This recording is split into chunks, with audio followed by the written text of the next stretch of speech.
आज जे सोलापूरमध्ये मान्य राजसाहेबांनी वक्तव्य केलं त्याच्याबद्दल आपण त्यांना विचारणा केली की बाबा तुम्ही जे म्हणताय की हे आमचं डोकं फिरवलं जातं, राजकारण आमच्यामध्ये घुसवलं जातं, तर त्याच्याबद्दल आपलं काय मत आहे. तर तरी सांगितलं की काही पक्ष तुमच्या ह्याचा वापर करत आहेत, त्याच्यामुळं मला तसं वाटलं त्यांनी लोकसभेला तुमच्या विचाराचा फायदा घेतला म्हणून मला वाटलं की हे लोक तुमच्या आंदोलनाचा ते फायदा घेत आहेत.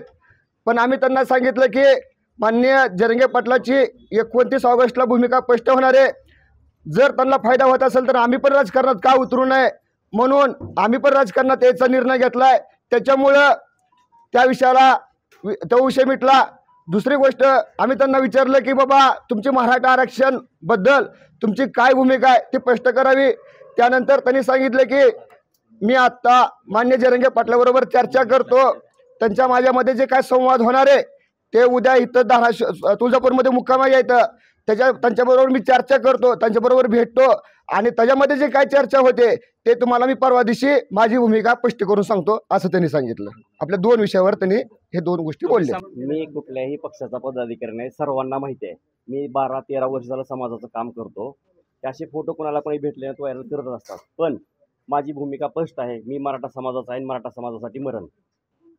कुणीही आता हे आंदोलन चिरडण्यासाठी मनोजदादाचे पण खूप आरोप मनोजदादाबरोबर आजपर्यंत झालेले आहेत. तसेच आमच्यावर सुद्धा आरोप करणारच आहेत. हे त्यांचं काम आहे आरोप करणं, पण त्यांना उत्तर मात्र आमच्या कामातूनच मिळणार, कुणाचाच नाही. काम केलेलं आहे शरद पवार गटामध्ये किंवा राष्ट्रवादीमध्ये काही त्याला जवळपास 2013 मध्ये केलं होतं. 2013 मध्ये केलं होतं.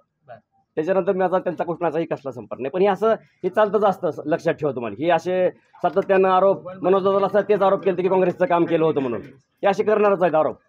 आज आज आज आज अमोलनं सांगितलं त्या पद्धतीने सर्व चर्चा झालेली आहे. आम्ही त्यांची परवादीची भूमिका बघतोय.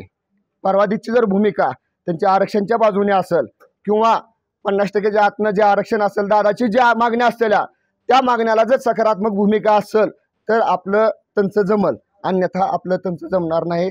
प्रत्येक मराठवाड्यामध्ये दौऱ्यामध्ये त्यांच्याकडे असा जाब विचारला जाईल की तुमची भूमिका काय आहे ती.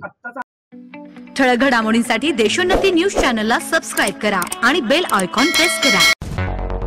मुंबई, पुणे, नागपूर, मराठवाडा असो का विदर्भ, राजकीय, सामाजिक, शैक्षणिक क्षेत्र असो का क्रीडा, सर्वच घडामोडीचे विश्लेषण पाहायला विसरू नका. फक्त देशोन्नती न्यूजवर.